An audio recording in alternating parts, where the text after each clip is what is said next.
This is Paul Zavaleta of Deteriorot, and you're watching RichardMetalFan. Hey, what's up, guys? Episode 346 of Richard Metal Fan Interviews, calling from Zoom, and I'm here with Paul from Deteriorot. So, how are you doing today, Paul? Hey, that's it's hard to get out. It's hard to roll out the tongue. Deteriorot.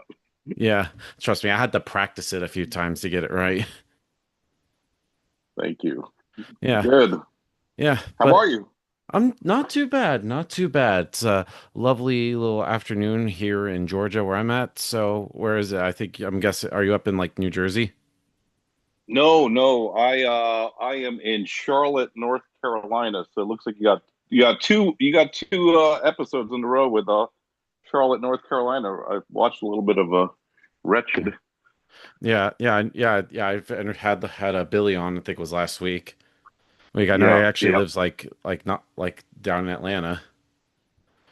So I relocated from New Jersey to Charlotte, North Carolina 17 years ago. I always think of like that's Wow. it's when my daughter was born. So I always have to think of like my daughter's age of how Yeah. long I've been down here now. Yeah, I've been So to Charlotte a couple times. Like you've been to the Fillmore over there? yes, Yeah, yes. I saw like Flesh God Apocalypse and Shadow of Intent, and I went to the last time I was up there was about a year ago. You've been to the Spectrum Center where I actually saw Iron Maiden play there. Oh, fantastic. Yeah, but it is so great to be able to have you on. So, kind of the format Thank you. of the show is I want to talk about like your musical history and sort of do like a rundown of your discography, but take me back to young Paul. So, kind of growing up, what were the first bands that got you into metal? What made you want to start playing guitar? Man, so that's like a multi-folded question. So what wanted me to start playing guitar, like, so we'll lead up to that. But like as a kid, I am looking at some of these LPs, and I remember just I remember going through my dad's stuff, and this Kiss double platinum Yeah. just really damn stood out, you know? So this was like my dad had like a very eclectic record collection because like his record collection would have like Donna Summer, and then it would have like the Grease, John Travolta, Olivia Newton-John, uh, and then there was this Kiss record that when I opened it up, I saw these like little silver faces that looked weird, Wow, and I that's was like, very "What is?" shiny me album. Yeah, so it was like, "What is that?" Like that is pretty cool. And then this Kiss Alive was like a lot more animated, and then like seeing like this like bloody figure was like scary and intriguing, and like how is this like not like ultimately cool for like a child to like look at this and be like, wow, like what is that? Like that is it's like a space movie on stage and fire and stuff like that. So that was just like, I mean, I loved Kiss when I saw that, um and MTV was like coming into its own like a few years later. Yeah, back when it played Uh, music before it was all that 16 and pregnant bullshit. yeah, yeah. So like I liked I liked what was being brainwashed and fed to you by the media, but it was a different time. It's like uh stuff was fun. It was like Duran Duran, um, and Billy Idol, and I freaking loved the hell out of Billy Idol, and that was my first concert. Was Really? uh, during the Rebel Yell tour. It was 1984. I'm born in '74, so I was 10 years old then, and Yeah, I was it non-existent. just yeah. So it was just incredible, and so like that same year, like on MTV, you had Motley Crue with "Looks That Kill" video, and seeing McMars with like this BC Rich Warlock, like that was like the first time where I made like this Yeah, just like this want and need, like I want one of those yeah. guitars, and I would see Looks one of fucking those in the badass. mall. yeah, just so that's the first time I've ever seen a BC Rich Warlock, and it just and hearing like what was coming out of it in the music video, like I really wanted one, and I remember like seeing one like on display in like your local mall, and I went to go strum it, and like I didn't know like that electric guitar sound was like an amp and distortion. I remember like being disappointed, like hitting the strings and just hearing like kind of like what an acoustic guitar would sound like. But yeah, Quiet Riot. I could probably go back like 2 years before that, all that MTV stuff or so. I remember having this Quiet Riot 45-inch vinyl Yeah. for yeah, and it was like I don't know, maybe like 82 or 83. I was probably around like 8 or 9 years old, Yeah, and metal health. yeah, yeah. Yeah, I got the So cassette right here. oh yeah. See, that's awesome. So I mean, the fact that during like this like pop era time, the fact for like something like that to be like uh something off the cuff, what would be a heavy metal band, for that to be like I think it was like the Billboard #1 song or something like that. So that would be like something like that today, being like in the era of like Taylor Swift and whatever is auto tuned in pop culture. But for like a metal band to be like the #1 song, so that was something. So I had that on a 45 vinyl, and I loved the heck out of that. But I liked um I liked Motley Crue. Then maybe like about a year later or so, I was we lived in like a duplex home where it was like the first level of the home was like a rental unit, and we lived in the upstairs. So the kid that lived downstairs from me was a year older than me, and he was my best friend. And he had this Metallica record that was playing, and it was Ride the Lightning. Yeah. And I remember just hearing that, and that just like blew my mind. Yeah, it's the Uh, best sounding Metallica album to date. Like the yeah, production is great, and of course, rest in peace, Cliff Burton, like 39 years ago right. today. Yeah. So that made me want to go buy a Metallica record. So when I went to the store with my parents, this is like the original record that I've had when I bought it in '85, and it's Holy the shit. original. Yeah, so it's the original Megaforce. There's no Elektra records on it. Yeah. It's beat to hell. Yeah. Does it still play good? It plays like shit. I played it like a week ago, and it's like you can even see like all the dusty and scratchiness, and it Oh, just wow. yeah. It didn't skip, but it's full of just a lot of crackling and Just like you know like imagine if yeah. like a fire and stuff like in like the woods, like So, you hear and playing in the background. sounds like you're Just, making some popcorn. yeah. Um, but but keep in mind this was owned by a child for a long time, and Yeah, it has like you know sentimental value.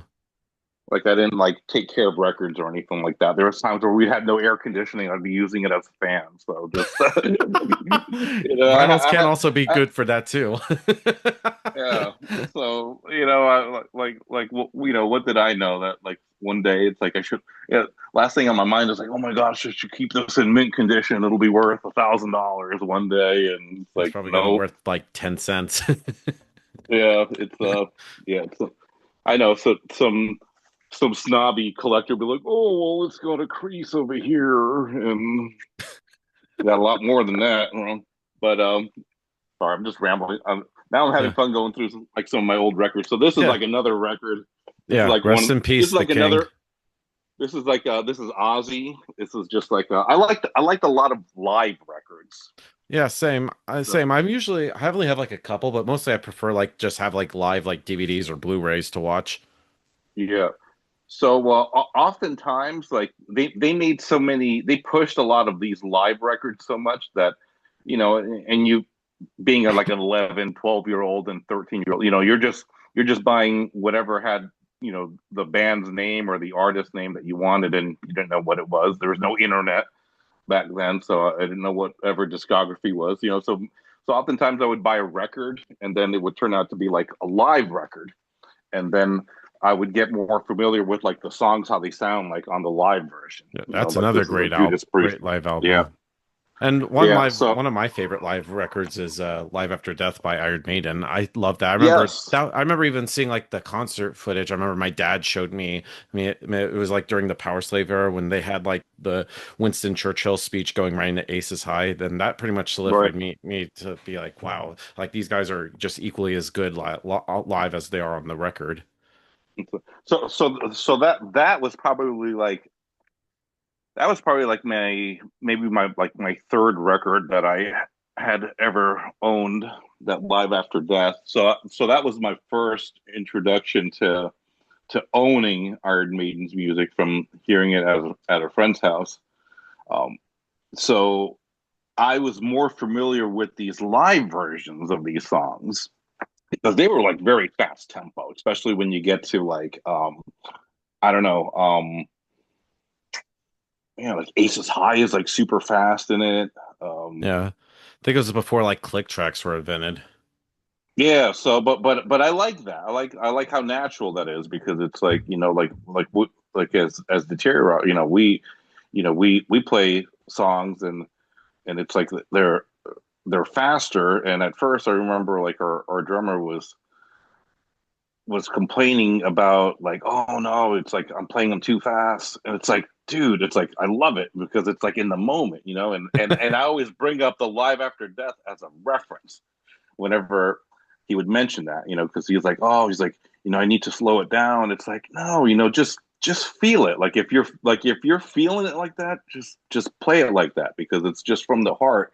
When I listen to all those songs from Live After Death, then when I would hear like the Flight of Icarus, like the studio version, when I'd see the video, it's like, oh my gosh, this is so Yeah, got it slow. right here Like, too. yeah, yeah. Yeah, I think this is an So old press from I think yeah. Capitol Records, 1985. Yeah. So Flight of Icarus is like a perfect example. Like when you hear it on there, it's like it's so much Yeah, faster that the original version just yeah, it sounded too slow because I was just so used to it. But I love it. yeah. Same. I remember even seeing like the music video of it with like them in the studio, and like there's like the blue face guy, which is actually Nico. Yeah.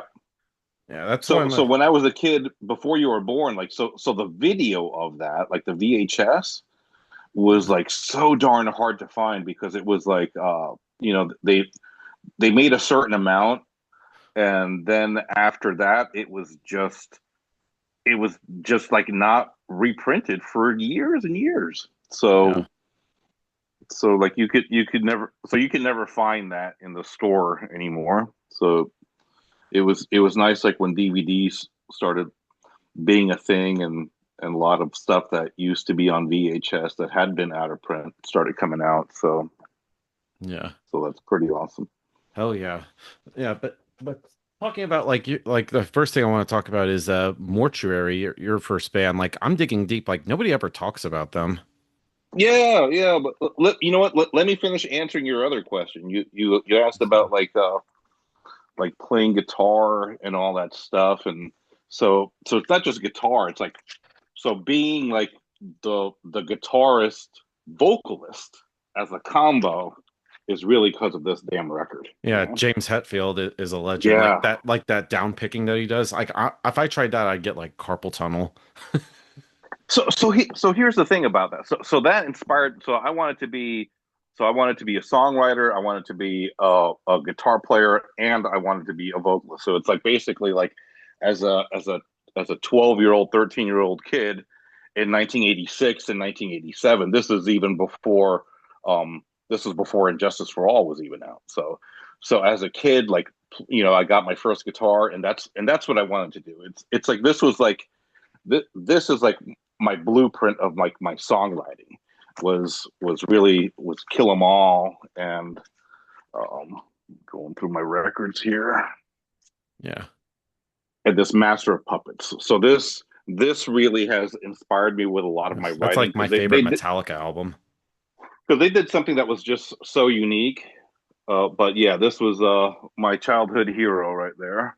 Yeah. But but it's like I wanted to be a combo of like James and Kirk because it's like a lead guitarist and a vocalist versus a rhythm guitarist vocalist. Yeah. So it was like that combo, but they would do something that was more unique where you would have, for instance, in certain songs, like I'll pick up I'll pick two songs, for instance, like a midsection Battery and in Damage Incorporated. They'll have like a lead riff. Then you're gonna have a chord going in the background. So that was something that wasn't really too common because like Iron Maiden, for instance, were always doing the two-part harmonies. Yeah. So rather than just having one take that lead rhythm section and another one having the chord rhythm, had such a flow together. And then you have the bass and the drums going along with that. So you have this, yeah. So you have this lead rhythm doing this, and then you have a so that is part of Deteriorot's. That's part of like my inspiration in my songwriting. So I have a lot of songs that have a lot of parts that are like that, where you have that lead rhythm and then you have that background, and sometimes it was hard to get because just because somebody plays an instrument doesn't mean that they're creative and they know how to write. So it would always sometimes be a little difficulty when you're trying to show the song to somebody else and they're wanting to do that same part too, and it's like, no, it's like, we need you to do the chords, or I'm doing the chords and they're doing that part, either or. Yeah. So things like that. So yeah, so that was the answer to the question of like, how did I want to become a guitarist and be inspired to play music. That was really it. My mom bought me this flying V that I wanted, and that was the reason why I wanted a flying V. It was because of that flying V that I would see. So Yeah. so she got that for me, and like within 6 months, I was playing just about maybe 90% of that Kill 'Em All album, where I would be like the token guy in the music store as a 13-year-old playing Seek and Destroy, uh, and that's it, and that's how I got inspired to create a band, and now we can move on to your mortuary. You don't talk Yeah. about mortuary, and that's Yeah. and that's how I Yes, came up. That's how definitely. I came up Nobody with, talks yeah, about mortuary. yeah, and that's because people forget. They just it's uh, it's Deteriorot, so they forget about that. There was like there was like a good 2 years where uh, where it was mortuary, but it's also kind of confusing to myself because it's like, how do you separate the two? It's together, but we do separate it. It's like, you know, is the band really from 1990 or 1988? It's Yeah, so it's that's formed in '88 and it yeah, lasted till 1990. And I know during that time you did like two demos, a rehearsal one from 1988 and the Infernal Torment from 1990. Like I was trying to right. like look, I was trying to find those demos to listen to and I can't find it Yeah, anywhere. you can't find it. There was actually something else that was done, but it's not say recorded online as far as like being like a release. Um, but that 1990 was really 89, that Infernal Torment. Um, Ah, so that's just so I was that's off by just like things. a year. Yeah, so it's off by like a year, because then like that year is really like the year that it was like. So we had done something else as well too that was like a subpar recording. We said no, we're not gonna do anything with this. So we kept it into the can, and that was actually the transition into Deteriorot, because that included like a couple of Deteriorot that turned into Deteriorot songs. Yeah. So that was 1988. I was in eighth grade. Holy shit. Yeah, Yeah. yeah. I Not too was in many eighth eighth graders grade. listen to death metal. No, no. So I was in eighth grade, and so it was not long before then. So I was when I was actually in seventh grade. So when I was in seventh grade, I met this kid named Renzo, who was also my age at that time, and he was wearing a Possessed shirt, and I was wearing an Iron Maiden shirt. In fact, I was wearing an Iron Maiden Live After Death shirt, and I met him at church. It was like Catholic church Sundays. When church was over, there was like this like little mingling like cafeteria area where everybody would have coffee and talk and so forth. And so of course we're like two only metalheads with metal shirts, so we gravitated towards each other and had a conversation. And the first thing that came out of his mouth is he's like, "Have you ever heard of Possessed?" You know, I was like, "No, I haven't." You know, and he introduced himself, and I introduced myself, and he just it was like he was like, you know, what do you like? What do you listen to? And he was like, "No, you need to listen to something else." He goes, "Cause I'm like, you know, I like Slayer, like Metallica, you know, big, you know, your typical big four bands, Ozzy, Black Sabbath, Dio." He's like, you never heard of Sodom? No. You never heard of Destruction? No. You never heard of Hellhammer? No. Bathory? No. He's like, you need to come over my house today.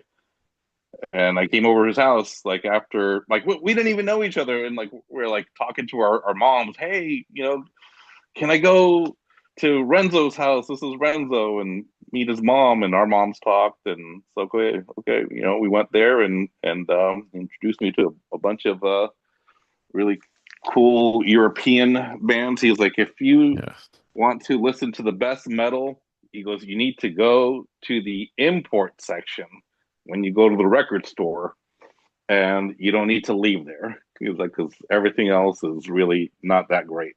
So this was like the first record, and this is still like my original. This was like Oh the wow. record that I bought after meeting him. Went to the mall, Yeah. went to the local record shop there at the mall, and I got this Destruction Mad Butcher. And also, ironically, I always have a live damn. I think it's got like a live version or something like that of these records, or they're probably like a redone. Um, so yeah, it's just an Yeah. EP, and I love the heck out of it. I don't think it's live. I think they did like a redone version of like one of their older songs. Yeah. Um, And that's another yeah, great record. I'm stoked to see them next month and next year at Maryland Death Fest. yeah. So that was it. So then from there, you know, that was really more kind of like my bridge into more underground and more extreme. You know, listening to Creator, uh, Hellhammer, and Bathory, Destruction, Sodom. That was uh, that was like the gateway, you know. And then from then on, that's when just wanted to uh, play more music as a writer, and he played lead guitar, and he helped me advance a lot more in my playing. And then I met these two kids in the mall that were like, so I was 14, and these two kids in the mall were 17. So they drove a car, and they had a uh, basement garage, and one was a drummer, and the other one was a guitar player. And so they were like a combo. And they had some guy on like lead vocals that were like, yeah, it's like, we're wanting to form a band. And here I am, I'm a guitarist, and Renzo's a guitarist. And then the other guys, like, so we got three guitarists, but nobody's playing bass. So we suggested the other guy, their names are Rob and Kevin. So we suggested Kevin was a guitarist. So we suggested, hey, maybe Kevin could play bass. And it was like a no can do. Like um, he wasn't as good on guitar. Like I was Renzo and I were superior in our playing, but I had to make the decision of like, hey, well, there's a drummer and there's another guy. We can make this work, but you know, from the two of us, Renzo was the best guitarist. Renzo was just phenomenal. Renzo was like a 14-year-old Kirk Hammett. He could play Oh anything. wow. He just soloed like you wouldn't believe. He could play he could listen to Ride the Lightning one time and just nail the solo on Ride the Lightning like nothing. Like nobody taught him. And it's just a weird talent that I've never had. Um, is I've to this day I'm still in awe of like this guy's playing at just a 14-year-old kid. Yeah. Oh, so yeah, I played the bass, and then Renzo wasn't interested. He's like, I don't really, I'm not really feeling it. I don't like you guys like do your thing. He's like, I'm gonna do my thing. So then it was like a three piece, but it was like a Venom thing. I was bass and vocals, and then you had the other guy that was a rhythm guitar. He couldn't play guitar solos, and you had a drummer. And then we did a rehearsal demo, and we had "Outbreak of Evil" as like a cover song on this demo. Yeah, the Sodom. Yeah, and it sounded killer. Yeah. It sounded fantastic, and we had a local gig, so it was our first. So here I am. I'm 14 years old, like playing at like these these venues didn't know they didn't know that we were just kids, and I had long hair, and everybody thought I was probably like 21. Um, so so Renzo came to see us play, and afterwards I talked to him and I said, "Listen, man, I was like, this would sound much better with a lead guitarist, man." He was like, "Oh, I'm in," So he wasn't so in before when he didn't hear us, but like once he heard us and we were, and we played a Venom tune. I mean, excuse me, and we played a Sodom tune. He was down for it, and that was it. We were gigging around a lot. I was making a lot of cassettes that I was giving away, and that's how we would grow an audience. And Yeah. and we were playing in '89 heavily, and then suddenly, we hear that like there's another band called the Mortuary, Yeah. There's like and five or seven, yeah, 6 or 7 I've seen.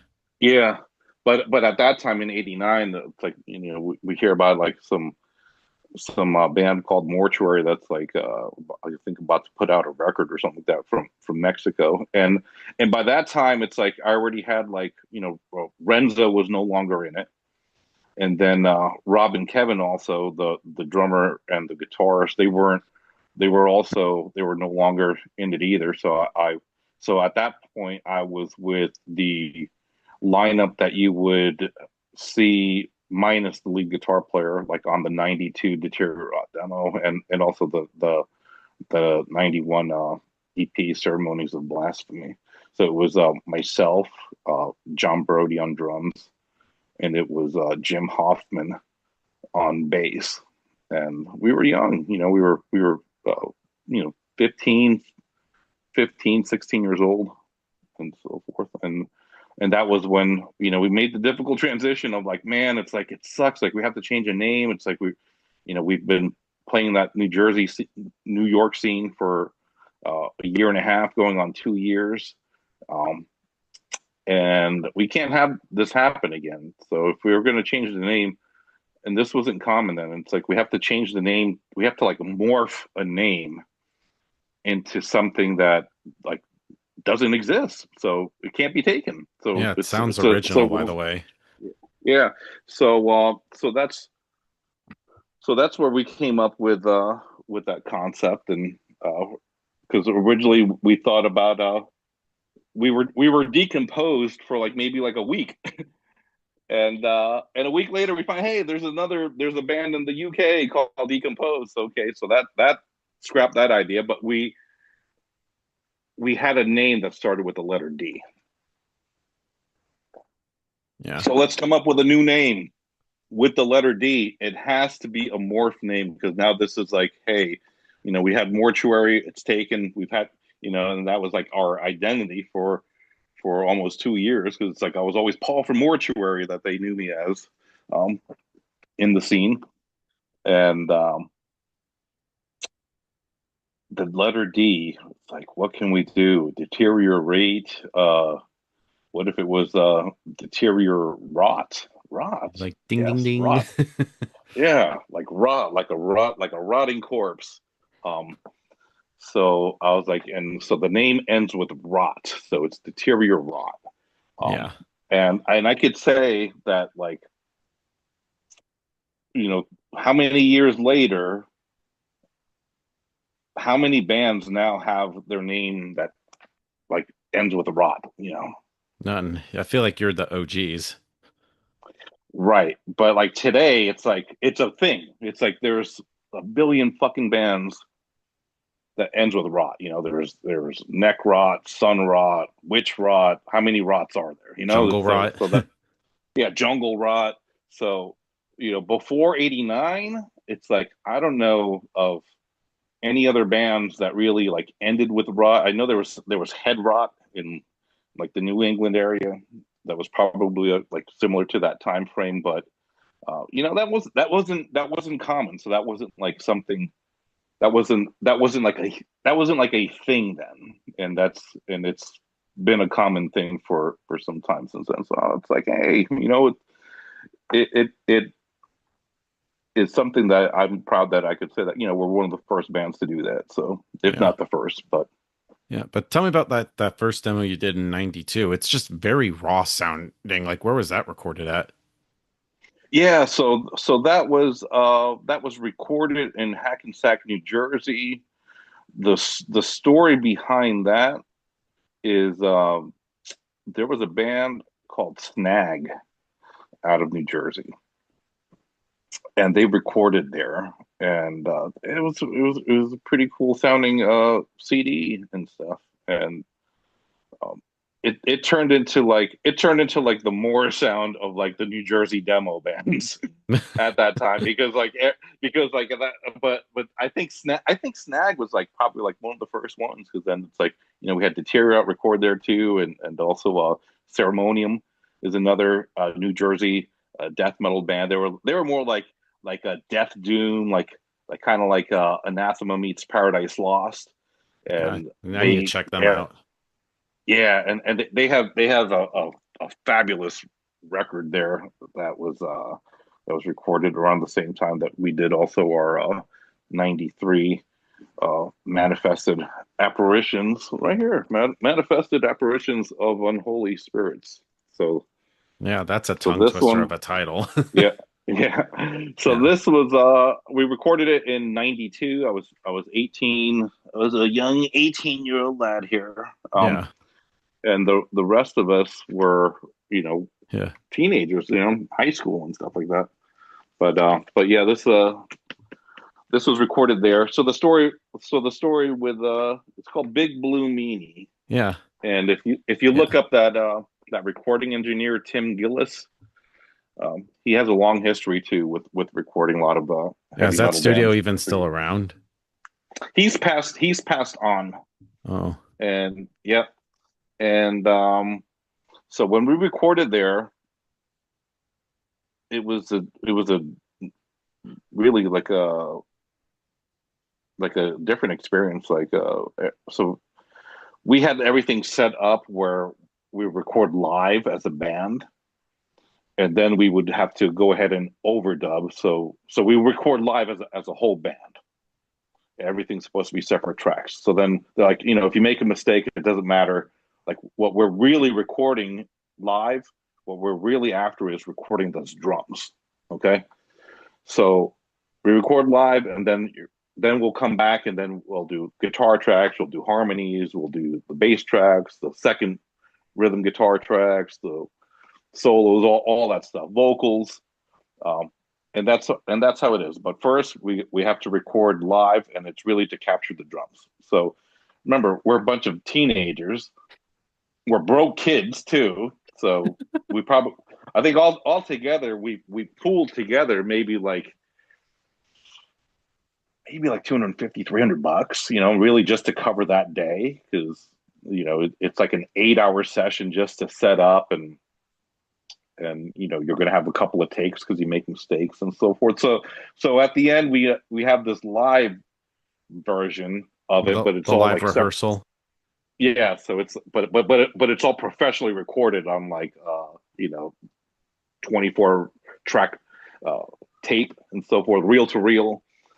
And so when they're just doing the rough mix of that just to give us because they want us to just like leave and like that's it. Okay, so come back. Like, when's your next appointment to come back to finish the rest? And it's like, oh, it's like, can we get like a rough of this? It's like, why?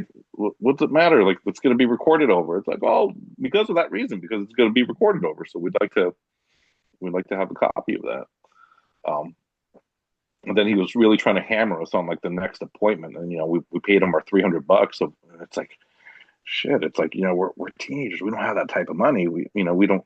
So then we kind of mentioned like we think like we're good with like this recording for now. And then he was pissed, and he was like, because he has like a name and a reputation of an engineer. He's like, that is not like release ready.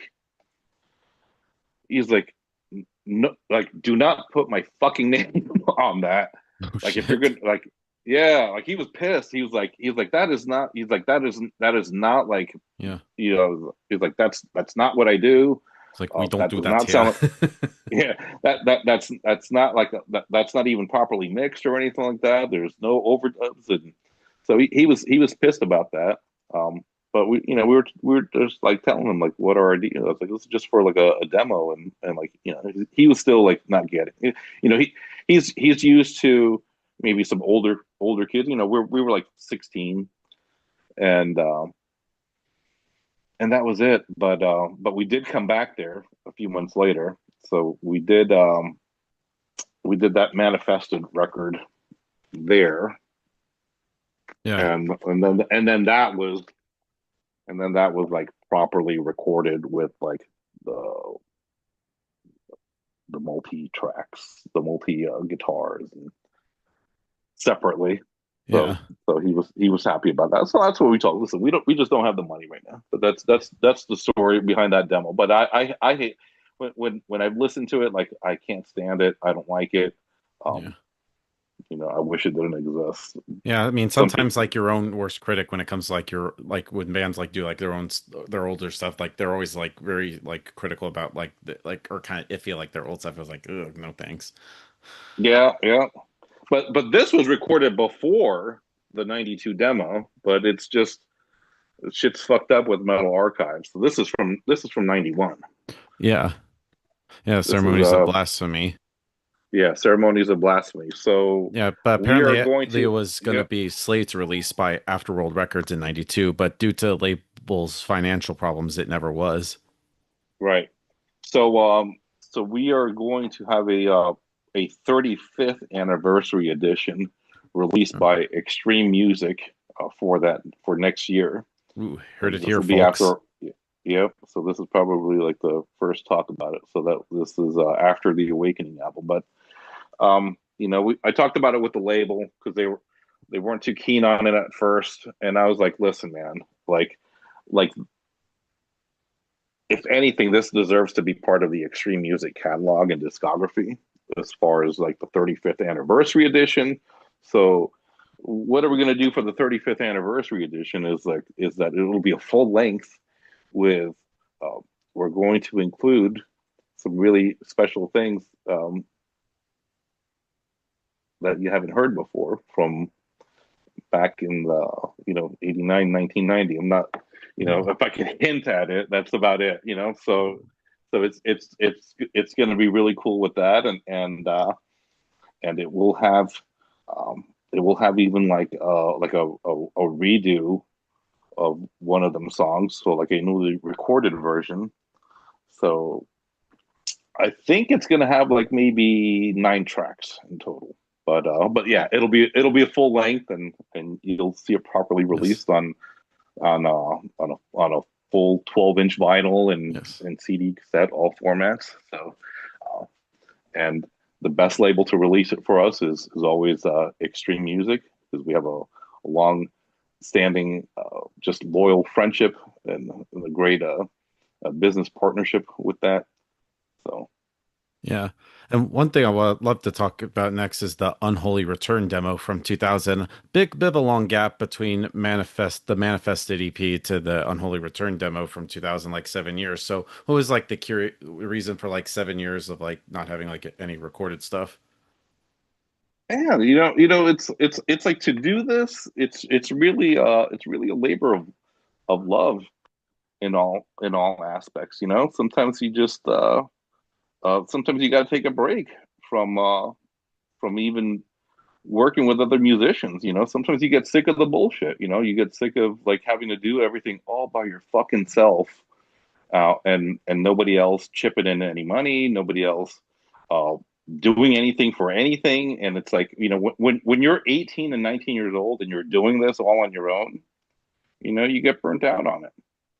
And it came a time where we were doing the In Ancient Beliefs record, and Yeah. it's like, we're getting the recordings started for it, uh, and it's probably like the worst news of my life. Like after that Manifested apparitions release, to then get a letter from the label saying, hey, like Rochavor is going to be like our last album, and financially, they've overextended themselves, which was like a common mistake with a lot of labels, with having a few successful releases, saying, hey, you know what, if we've done this great with 5 albums, then we should do 10 more albums, or how about 20 more albums, and then you have more money going out, and a lot of studio payments that go out, and then you don't make it as back as just the what goes in and what goes out financially. You ruin yourself. Yeah. So I understand that. So that shit like that happens. And but it was a crusher to hear, like, hey, like Roger is going to be our last album, and we have to shut down, and we can't release your album In Ancient Beliefs. And here we are. We're teenagers. Like, how do you process that as like a kid? Yeah. Yeah. It's Like nuts. like like all your eggs are in one basket, and like that's like I had no backup plan, because like this was it. Like we're doing this. That's your goal and your dream is to be on a label, and to have records and to tour. When you're doing that, and then when it's like being fired from a job or something like that, and not knowing what to do. So that was basically it. So we got that, and there was never a situation where between the band members where we were like, hey, fuck you too, and a blowout situation. No, it was just one of those things where, man, it's like, it was depressing as hell. And maybe the other guys were going through it too. I don't know. Like, we didn't communicate after that. It's like we heard that, we was just like, oh, it's like, really? So we didn't have a conversation about it. No, Yeah. it was just like we were done with practice, with rehearsal, and next thing I know, it's like 5 or 6 years pass by, just like that, and that's it. It's like I was burnt out from having to promote so much, and I just needed to just live my own life, and work, and be responsible for myself instead of being responsible for a group. And then after a while, sometimes you just you miss playing the music, you miss doing that. And I ran into John Brody, the drummer, when he was playing with a Black Sabbath. It was a Black Sabbath tribute band, and he was the drummer of it. And we just like hit it off. Like, we hadn't talked in so many years, and that was one of those things where it's like we didn't have a falling out or anything like that. we just stopped talking once we once we got that bad news from the label. So I didn't know what he was up to. I didn't know what the other guys were up to. All I know is I couldn't process it myself. Maybe they went through it too. And we talked about the In Ancient Beliefs album. It's like, man, it's Yeah. like that was such a good record that was like Yeah. never I like thought it was a finished great and recording. underrated debut death metal album, in my opinion. Yeah, and to think about it, like that album, like we started doing it in like late 93, 94, and it's like it was never released or anything like that. And that's when we contacted the main guy that was from the old label from Drown Productions, which is Dave Rotten, and see, I was not kept up with the scene or anything like that. I didn't know like he had a new label. He's like, yeah, he's like, I have my own label with a partner, Repulse Records, and I would love to do in Ancient Beliefs. It didn't work out as well. It was like some weird juju. Like we have the record ready, and I spent about $3,000 in finishing up the recording of it myself. Uh, maxed out like every credit card that I had, and Holy shit. yeah, and so then it was like the same exact shit happened. And he's like, man, I can't believe I have to say this, but he's like, our record label is also no more. And it was like, oh my gosh, he's like again. And yeah, so we had World War III, which was a sub label from like a major label of like American recordings, and the album was now like in every store. And Enrique Chavez of Lurking Terror, originally from Sadistic Intent, he was like the guy in charge of that. So he had it retail like all over the U.S. and he had it in all these metal magazines, Metal Maniacs, and that album uh, turned into like the little engine that could, because it was like this record that came out in 2001 that sounds like 93 because it's songs that started recording. They're songs that were written from 92 and 93 during a generation where everybody was sounding like Suffocation, Cryptopsy, Dying Fetus. Everything was so it was not part of whatever the trends were, but it was exactly what a lot of original death metal fans and new death metal fans that were still fans of the old stuff, because you had new death metal fans that were also sick of everything being and they're listening to Entombed, and they're listening to old school first generation death metal, and then they hear our record as teenagers, and they're like, "Oh shit, this sounds like old Autopsy meets Death meets Bolt Thrower." But how is that so? Like, because nobody plays that stuff at that time. So Yeah. it turned into the little engine that could. It was like an unknown record at first, and it just picked up a lot of steam within like a year or two. Yeah. Uh, and then it was like reissued um, overseas and so forth, and it's gained a lot of fans from a different generation now, because at that time when that album came out, I was about 26 years old. So kids that were 10, 12 years younger than me, that were like high school kids, like 15, 16 years old, they're picking up that record. And these kids 10 years later, in like the mid 2010s, they start making their own bands based on that old style of death metal. And then this turns out to be like Grave Miasma, and a lot of bands that you hear on like 20 Buck Spin have all contacted me, like when I rebooted Deteriorot a few years back, and they're like, Yeah.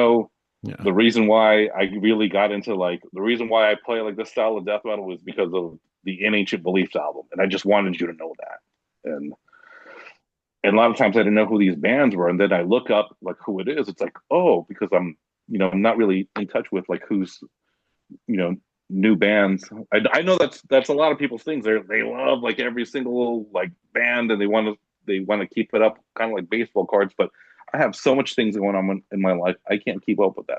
So like Yeah. when I look up like who's Blood Incantation, and it's like you see, oh, it's like, well, these are popular bands. Who's Grave Miasma, and it's like, okay, well, yeah. So I would talk to people like Tomb Mold or something like that, and they're like, yeah, it's like, we like your record was one of our inspirations. Yeah. Um, so like that kicks ass. That Yeah, really it's that also very inspiring too.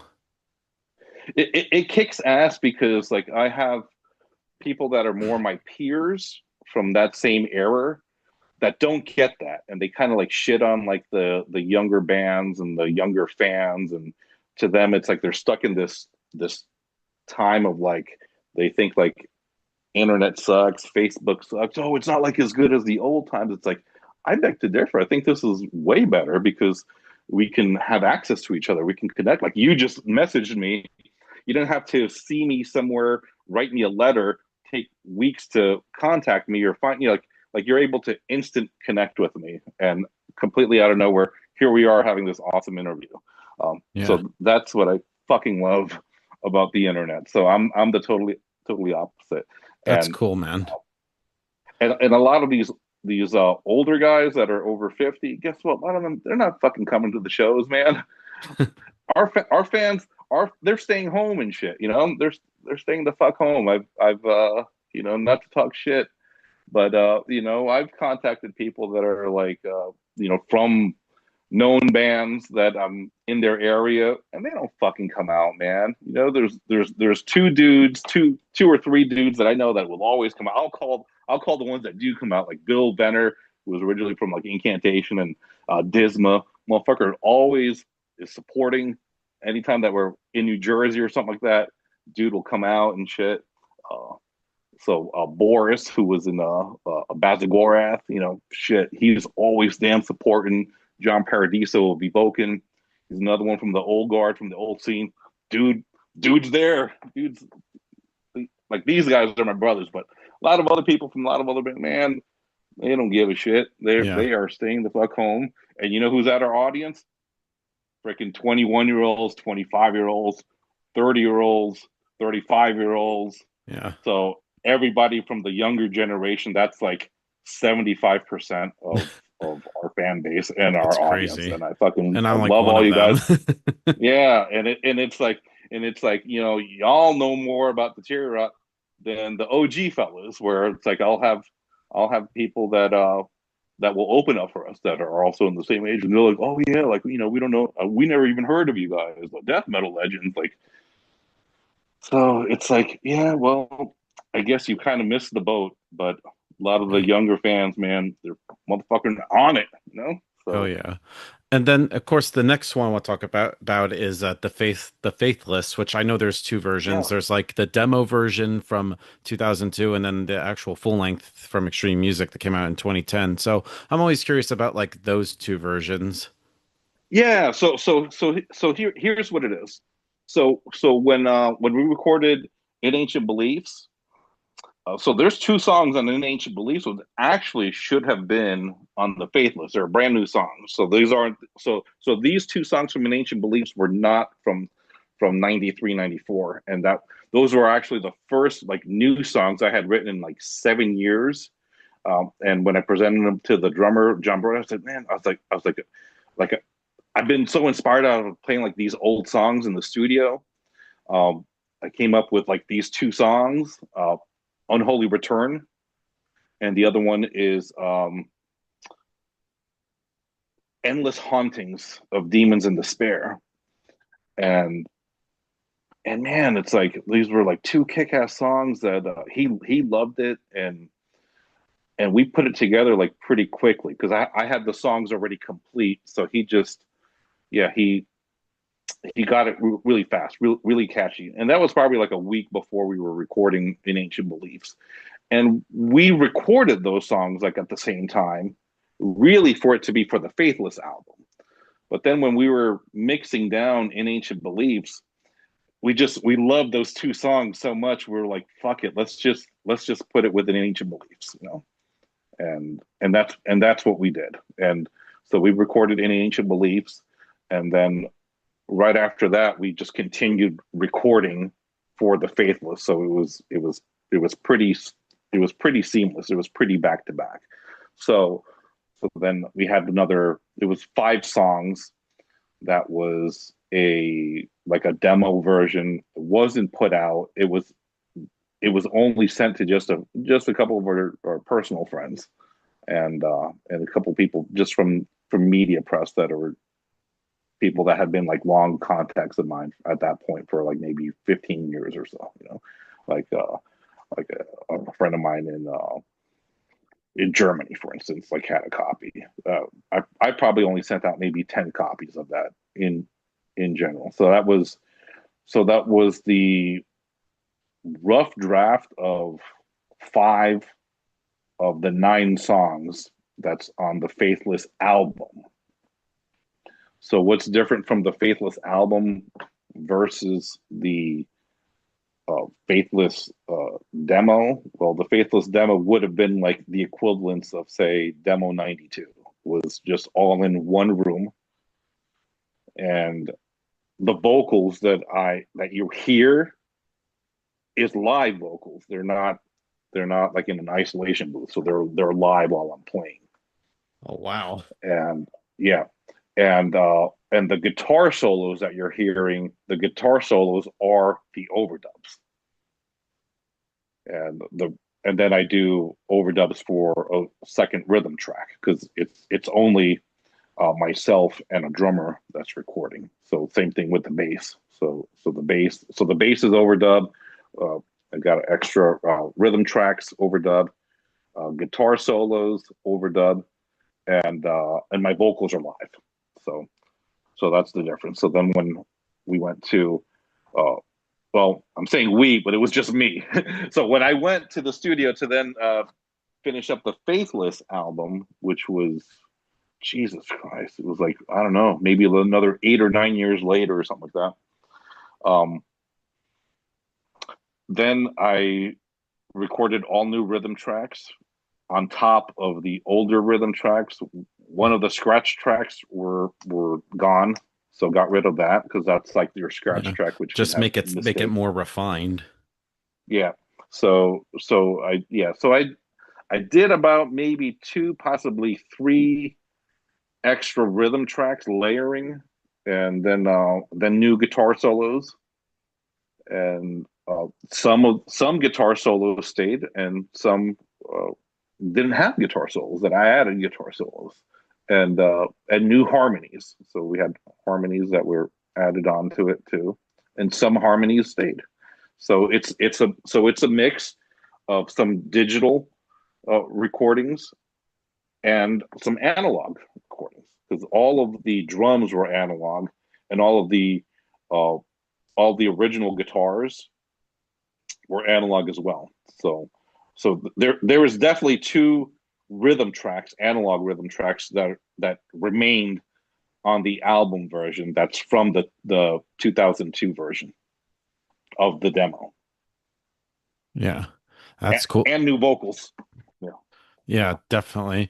And then of course the last album, The Rebirth, I thought that was a great record. I know the 13 years later after The Faithless. So what was the writing yeah. and recording process like for The Rebirth? The Rebirth. So so the Rebirth is an album that really never should have even happened. It's Yeah. it was like an emergency album. Yeah, we need So an album now. well, the album that was supposed to be put out then was Awakening, the Yeah, one that's you're coming the out latest now. album. Yeah, so it's awkward as fuck because like here I am, I'm promoting this album Awakening for several months, and then when it's released, it's called The Rebirth.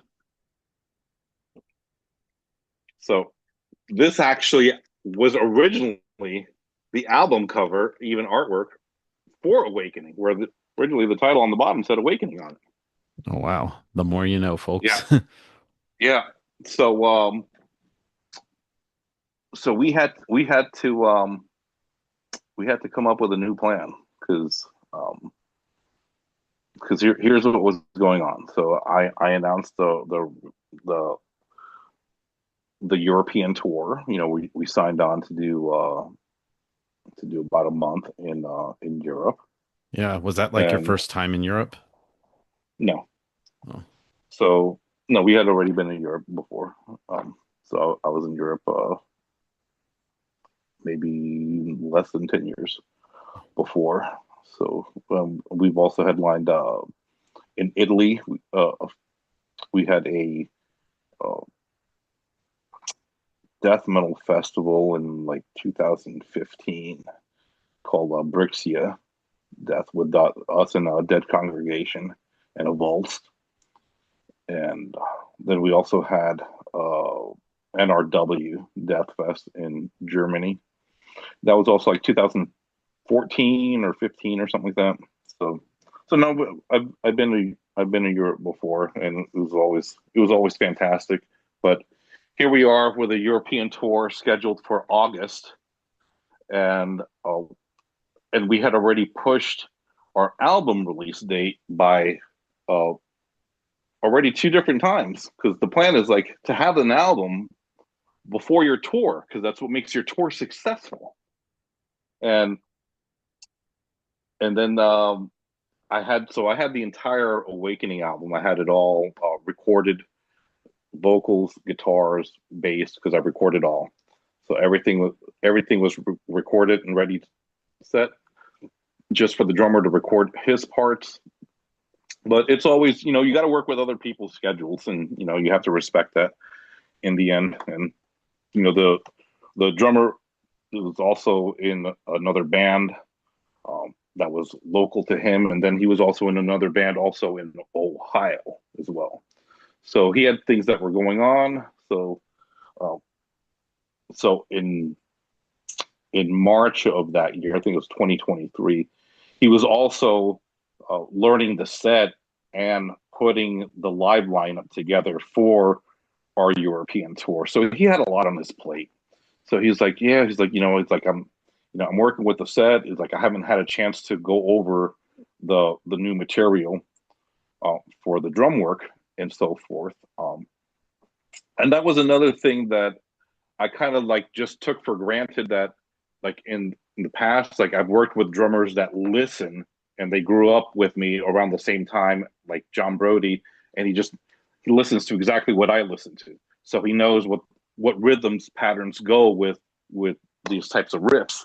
And I kind of just took that for granted. And then it wasn't until like I really sat down with like the new material uh, with our current drummer was that I realized that it's like, okay, so I have to go over probably like some old music of other bands and play him some parts like, hey, like this is Autopsy Severed Survival, and this is you know, so this part is kind of similar to this, or um, playing something from Carcass. It's like, hey, this is Symphonies of Sickness album, so this part in our song "Reanimate" would be like the rhythm would be kind of like that, dun dun dun dun dun dun dun dun dun dun dun dun, just just to give him some kind of reference because it wasn't something that he was listening to.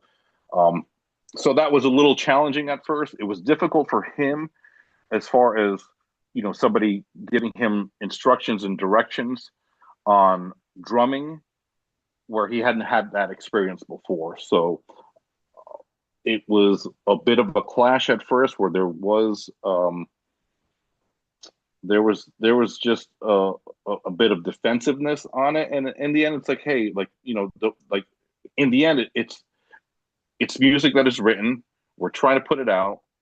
Think of it as like if I wrote a movie and the director of the movie, I wrote it and you're an actor and you're playing the part and this is how it's performed and so forth. You know, it's a hard topic to approach somebody that they've never recorded or experienced that before, and time is of the essence now.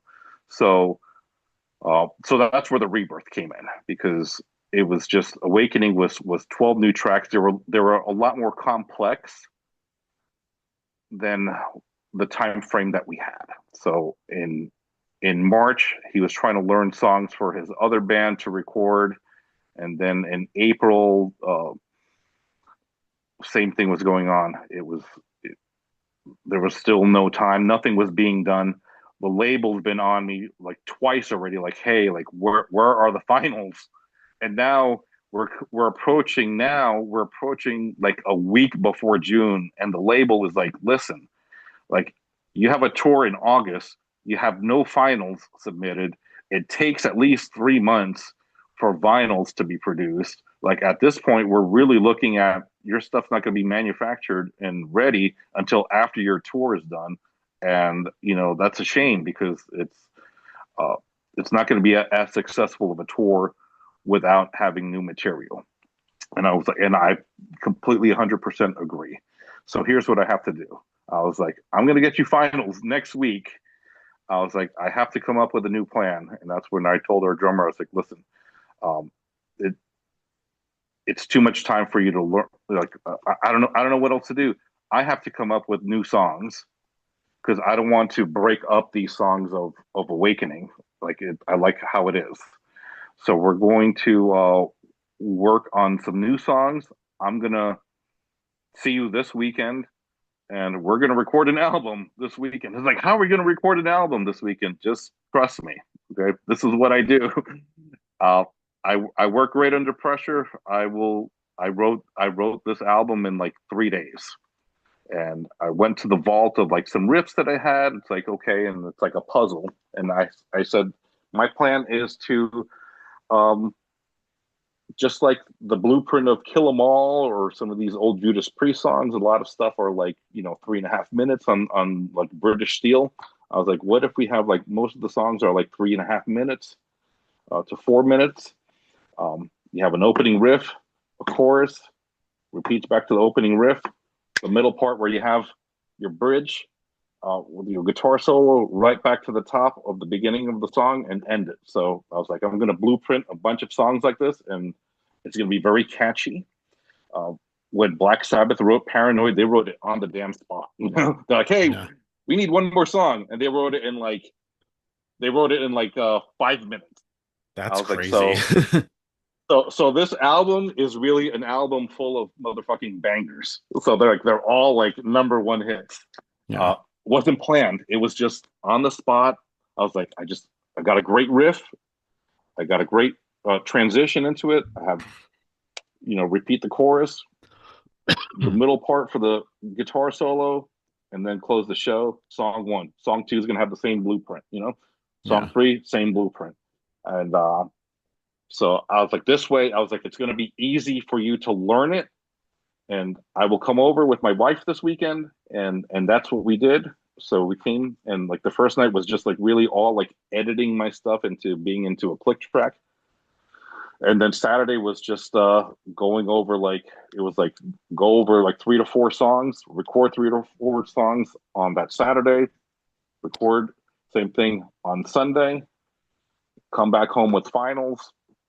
Came back home. He didn't really like the finals of what he had, and then we did some parts, and then I spent like that week like writing lyrics, and then coming up with the vocals, and recording my parts, and then submitting it the week after, and then like 3 to 4 weeks later, we had a CD already manufactured and available, and we had to do it in sections to be able to release it. So we had to release the CD first in the summer to have a CD and cassette to take to Europe to do the tour. And then the vinyl came out after the tour. But at least we had the album before the tour. So then it was like we had CDs, we had cassettes, and it was all in all streaming platforms. And it was a damn success. It was a incredible tour.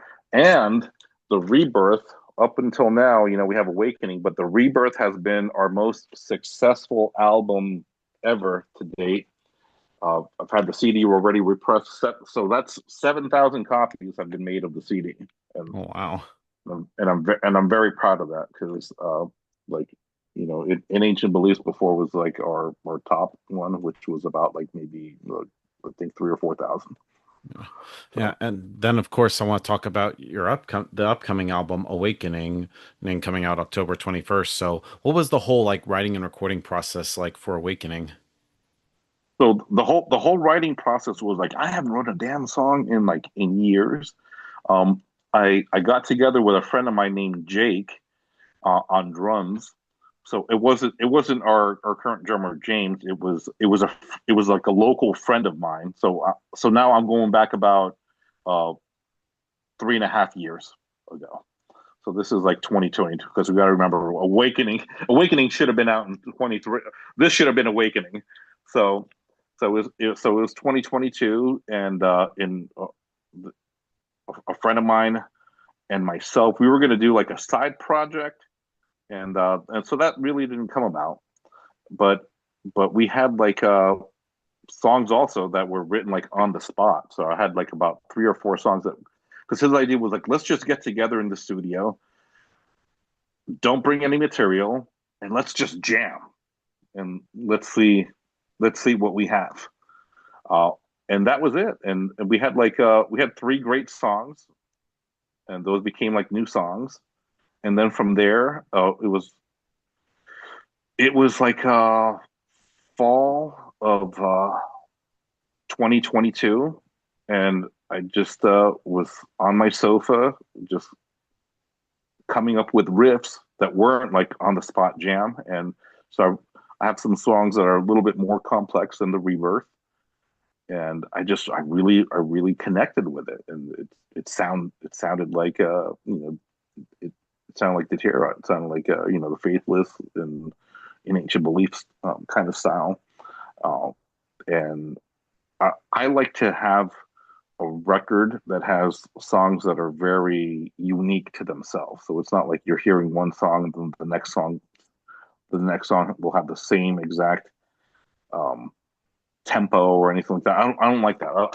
I like to have like a fast song, and then you're gonna have like a mid tempo, and then you'll have like a doom song, and then you'll have another mid pace, then you'll have another fast song. Like when you listen to Master of Puppets, it's all over the place, and that's what's great about a record like that. Like when you listen to Ride the Lightning, same thing. Like it starts off like a bomb, and Yeah. each Yeah, it song starts has off gentle and then just hits you in the face. yeah, and then you get songs like Fade to Black, and then you get songs like Escape and Call of Cthulhu. So it's a journey, and I think a record should be a journey. You should be going through a maze of different doors and not know what you're going to expect next. Yeah. So what inspires me is when I hear records and I'm disappointed because there's no journey, there's no maze of doors, and I'm getting the same thing right after another, and it's like so many one spinners out there. So that inspires me because I'm very critical of that stuff. So it makes me want to create a story for you for the fans. Yeah. So And and with the Awakening, did you wanted to pick up where you pick up after the Rebirth, or with this album you wanted to try something different that Deteriorot hasn't done before? no, see with Awakening, because remember the Rebirth uh, came after Awakening. Yeah.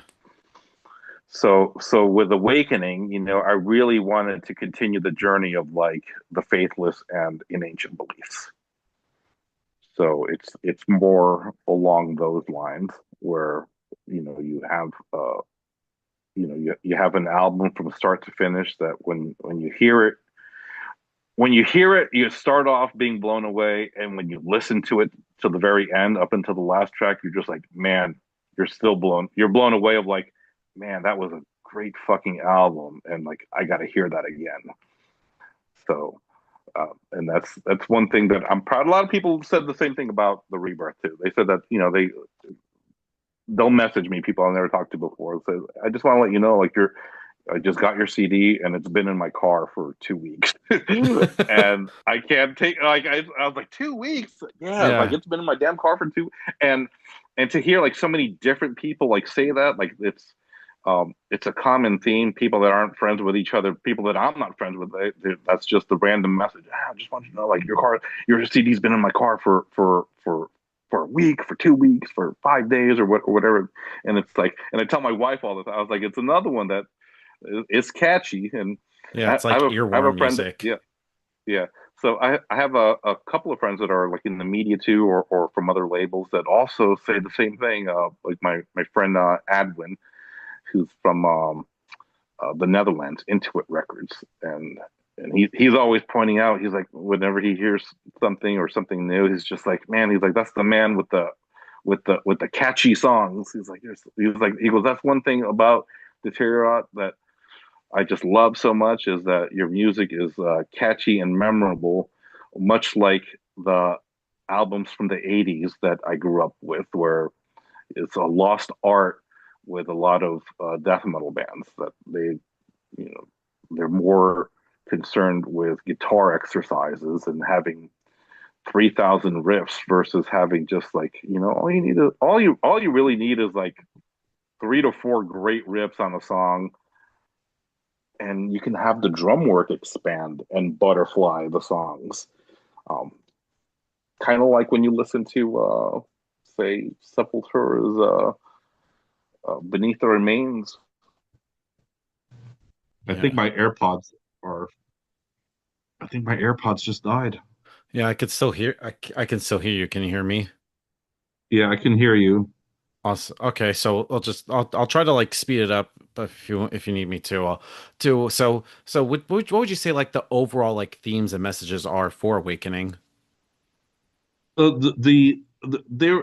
is no like one theme. I want it to be kind of like I don't know if you're old enough to remember like say like the Twilight Zone I've or heard about Tales from the it. Crypt I've or heard of the Twilight Zone. like Tales from the Crypt or something like that. Another one I've So heard of. so I write stories. I'm a writer overall. I'm a writer and a composer. And so when you're listening to any Deteriorot songs, it's gonna be a series of stories that they'll Yeah. have to be related. Like one could be like unholy return on any ancient beliefs. One could be, it's a fictional story about, what if there is the return of Christ, but Yeah. but it's not who we thought it was. What if it was? The What if it biggest was like plot twist ever. yeah, it's like what if this person that y'all been worshiping all these years, what if he came back and what if it was in reverse? What if he was really like the evil Christ? Antichrist. So that was and these are stories. These are fiction. Yeah. But that So seems when like a I'm good between, idea. Yeah, like have you ever thought about like maybe expressing it in like other medias, like maybe in graphic novels or something? yeah, I've thought about stuff like even like shorts. But we I started experimenting that weirdly with the music video. So the Rebirth is not just a audio record now. If you look it up on YouTube, it's an entirely visual album now. So every song on it has a music video, Yeah, kind and of all taking of the it. Metallica approach. Yeah, exactly. And that was an inspiration with the Hardwired uh, was the Hardwired to Self Destruct. They did Yeah. a video for like every song on the album. I was like, that's great because that's taking like the opposite of the approach where, hey, you're stealing my music, or you can watch, if people watch the music or listen to the music on YouTube, they're not going to buy the record. You know what? It's a great media form of just more exposure for your music. People that will watch the video and hear it and maybe they'll buy physical, maybe they won't, but maybe they'll go to a show. They'll go to a show and they'll buy a shirt. You gain. I think you gain more of a fan by doing that than fearing that they're not going to buy the CD or the record. I think that's a very antiquated mentality. Even in the early '90s and late '80s, I gave our music away for free because I understood as a high school kid. I understood as an eighth grader that if you give somebody a free sample, they'll probably purchase. Just like when you go to the mall and somebody's giving you that toothpick, with that bourbon chicken. Yeah. Like, you want to try? You want to try? It's Yeah, like, I oh, happened what to the me the other hell? day. Let me go ahead and let me get the bourbon chicken with the two sides and the egg roll. But that's how you're going to gain a fan. So Awesome. but that's a whole that's a whole nother that'll be Yeah. another episode on Deteriorot marketing. Yeah. Um, but yeah, so it's a series of stories with awakening, and I've I never want to paint myself into a corner of having one theme. You're you're never going to see album song after song with so oh, I hate Jesus, Jesus Christ, and Mother Mary shit on the son of the Virgin. It's like, bro, that shit gets fucking stupid, corny as fuck. Yeah. Album after fucking album. Sorry if that's all you can do. Like that's whatever. That's your choice, but Yeah. uh, that's not for me. I think it's dumb. So I like to be able to have uh, different concepts, different stories, and have it Yeah. all put together. Like in the Yeah. Faithless album, we have the song that's the Bataan Death March. Yeah. These are like real stories. Like these are things about like what happened in like World War II with the Philippines and the American soldiers, being captured by Japan and having to be forced to march for days uh, on this path to their imprisonment, and many died. So and then you have other songs that were on the record about just kind of disappointing, and realize that either your faith in your religion, it's like, man, it's like I'm finally being like woken up from uh, like coming to the crossroads of realization. So expanding that into like either religion or government or whatever it is that you believe in, that you worship, and that you realize that you're just like a sucker in the end, Yeah. politics and all that bullshit. So awakening goes right down that same path of just different stories that uh, could be personal. Uh, I'll let uh, the listener interpret what they feel a connection to. Like, Yeah. one song we might think it's about like personal relationship, or it could be about addiction. It could be Yeah. about numerous things. Yeah, you pretty much led me into the next question and talk about like the lyrical content. So, do you have to like put yourself in like a certain mind frame in order to come up with lyrics, or did it just come like very just naturally and organically? The music itself is what feeds me the lyrics. It's when I compose a song, it's like a musical score, like going to I don't know, going to an orchestra and catching a symphony. And you hear these stories from like the drums, the thundering, um, and I'm hearing something. It's like, okay, it's like this sounds like, and then there's the song title, like this sounds like In Battle to Survive. It sounds like a battle that's going on with the guitars and the drum rhythm. Okay, so that is dun, dun, dun, dun, dun, dun, dun. Then I'm coming up with like, how are the lyrics going to be? You start with some words,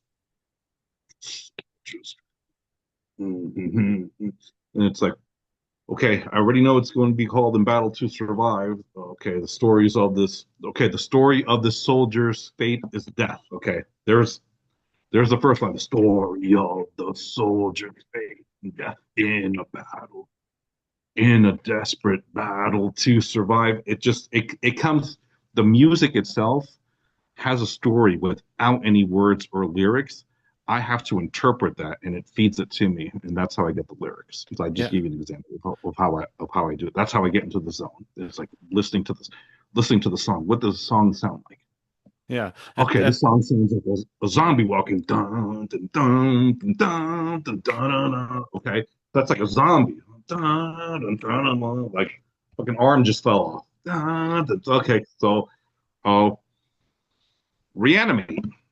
Yeah. That's going to be the name of the song. Digga, digga, dun, digga, digga, dun, digga, digga, digga, dun, dun, dun, dun, dun, digga, dun, dun. Okay. Oh, Uh, uh, that's how the lyrics. That's how the pattern of the vocals done.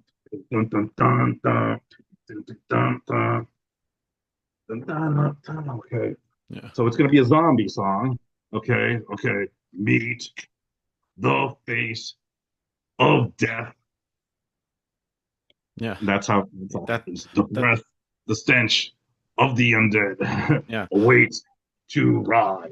Yeah. So And then it, talking it about all like comes from the song. Yeah, it yeah. comes from the music. Yeah. I love it. It's Yeah, love your guitar playing too because I thank feel you. like it's very like tight as well as like the vocals like especially like being a vocalist and guitarist. Do you find like with those two you find like you express like different sides of you creatively? Yes, yes. Because the the lyric side to me sometimes it's more stressful because the guitar playing like I just I'm coming up and like um I'm thinking like the whole song really. I'm thinking like the the drums all together. Like okay, like here's a song I'm trying to write. Dun, dun, dun, dun, dun, dun, dun, dun, dun, so it's like I'm doing all this in my head. Dun, dun, dun, ticka, ticka, ticka, ticka, ticka, ticka, dun, dun, dun. So I'm coming up with the melody, and then I could play the guitar towards what I'm hearing in my head. Dun, dun, dun, dun, dun,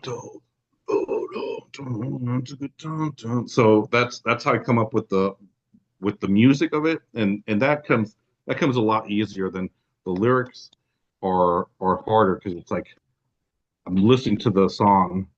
I'm like, what is the theme of this song? What is the title? Once I have the title, then the rest is a lot easier.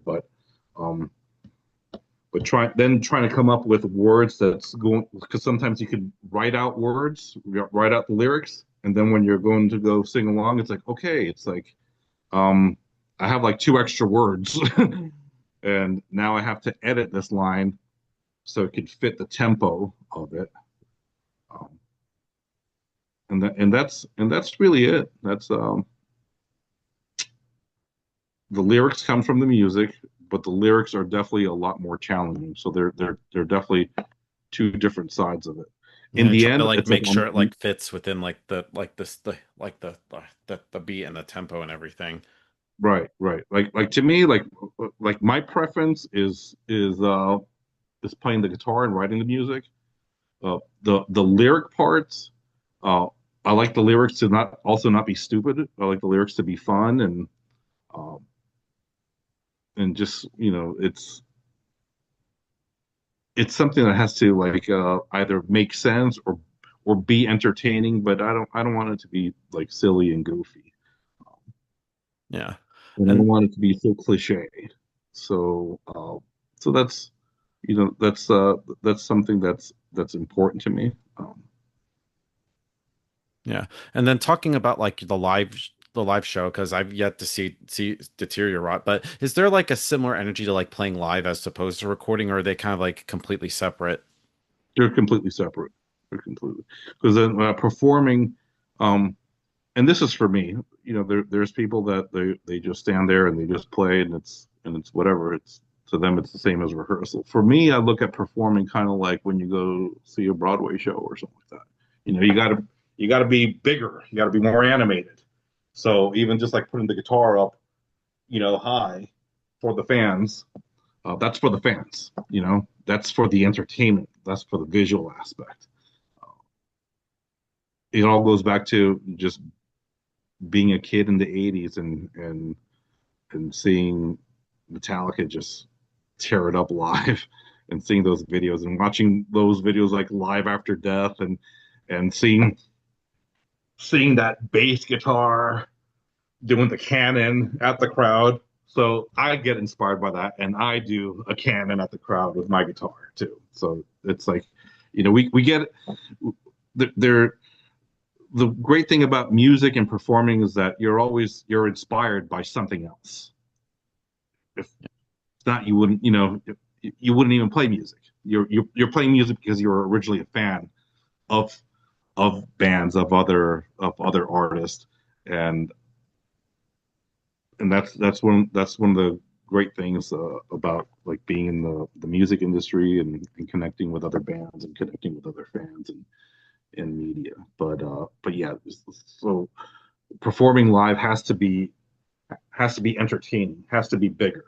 So, uh, going from one side to the stage, looking at fans in the face, going to the other side, and kind of like having like I have like a routine that is like part of the act, Yeah. and you got to be bigger. So you got to be a bigger version of yourself. Yeah. And as a fan, when you go to see one of your favorite shows or one of your favorite concerts, you want Alice Cooper to be entertaining to you, right? You don't want to see him just sit there and just sing into a microphone, Yeah. Yeah. right? And yeah. Like what's your opinion on like when you go see a band live, like seeing like Iron Maiden, Bruce Dickinson? Well, I expect him to sort of like be like this. He always has that presence, like he tries to pull the crowd in. Yes. Then it's crazy, like that band, like they put like bands that are like half their age to shame to live more. Right. Yeah, Even Janet Gurrs, you see him running around and stuff like that, and yeah, it's crazy. Is he, yeah. is But he, I think that's a lost art. You don't go see a death metal show and you're not seeing that. yeah, If it's just that's a pure fucking mayhem. Yeah. You don't see that. You just see they're just playing and just banging their head, and that's I find that shit boring. When you go Yeah, see a Malaysian, look at Bob. Bob is entertaining as fuck. Like Bob is putting a show. He's doing the whole robot movement. I don't know. Have you ever seen a Malaysian live? well, I have a bunch of times. I even had Ross on the show.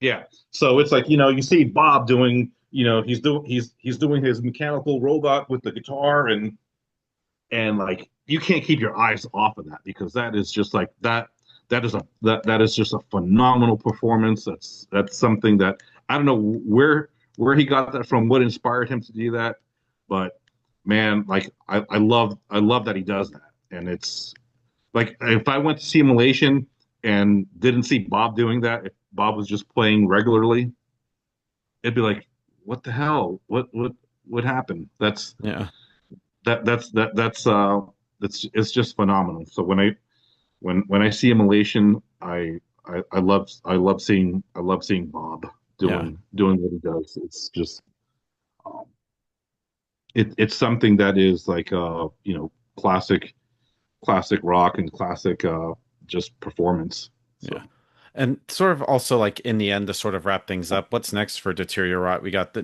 new album Awakening coming out October 21st. It's just anything else you'd like to plug in terms of like tours and stuff? yeah, yeah. So next up we have two of our Terror Fest going on. We have Delaware Terror Fest going on November, I believe it's Saturday, November 15th, and then Saturday, I believe it's December 6th or December 7th. It's a Saturday. Sorry, wasn't thinking about these off the top of my head. It's the first Saturday of December. It's either December 6th or 7th. We have another edition of Carolina Terror Fest in Spartanburg, South Carolina. That's one that you should go. You should go see Yeah. Deteriorot for the first time. We we make sure that we always we're fan friendly with price.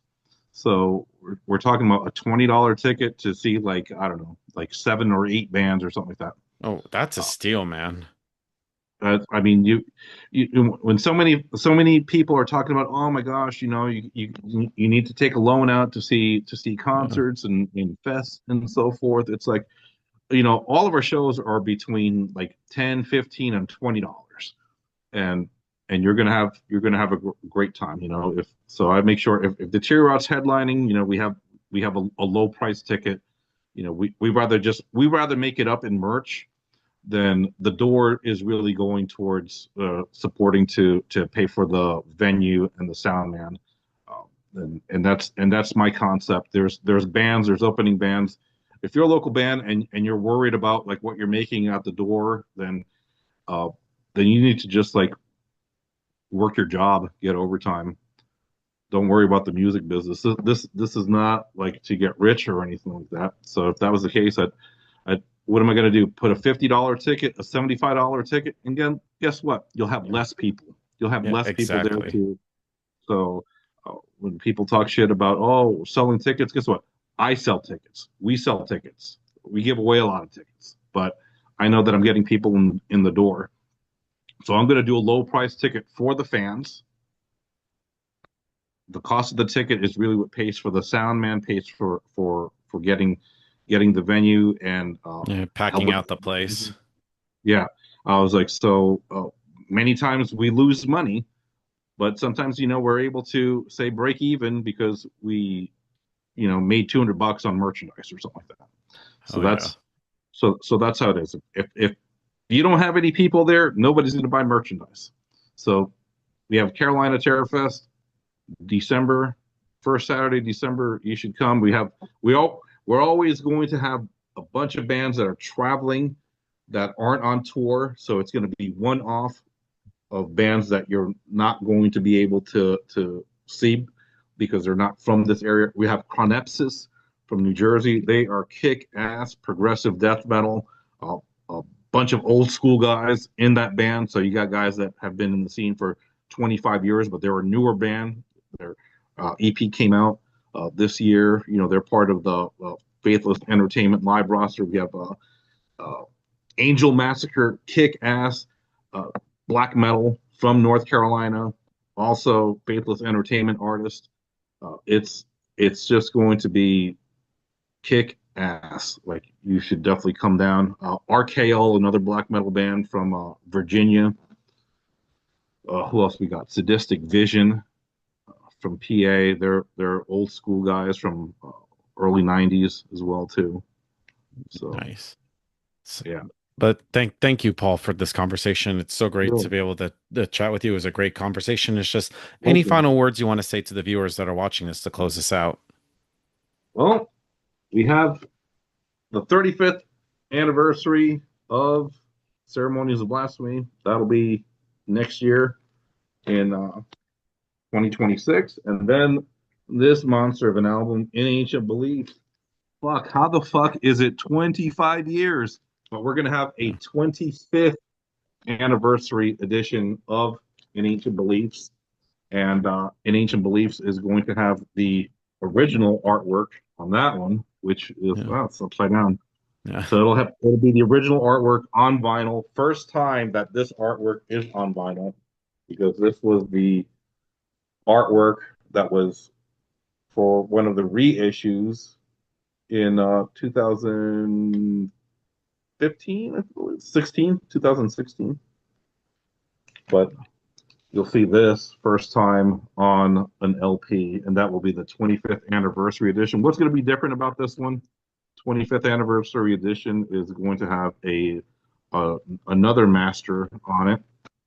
Will include some special bonus tracks in there that will be like like some early studio versions of a song here, and then we'll also redo. I'm not going to tell you which one, but we're going to do a modern version of one of these songs on there too. So it'll have a 2026 version of one of the In Ancient Beliefs spooky songs in there for the spooky season, because that'll be out also in the fall of next year. So we have a Nice. 35th anniversary and a 25th anniversary album, and I can't believe like I'm even saying that. I remember seeing Black Sabbath when it was like their 25th anniversary, and I thought those guys were so fucking old, and here I am talking about a 35th anniversary edition of a record. But um, I'm proud of the time and the era. There's a privilege. Like, what a time to be fucking alive then, and to uh, be here over 50 and still have all my real hair, my Yeah. hair. Still have my Yeah, hair. I'm only like 31. I still have somewhat of it. Yeah. But So yeah, but anyway, wait, thank you so much, Paul. So everybody, Paul from Deteriorot, and we'll see you next time.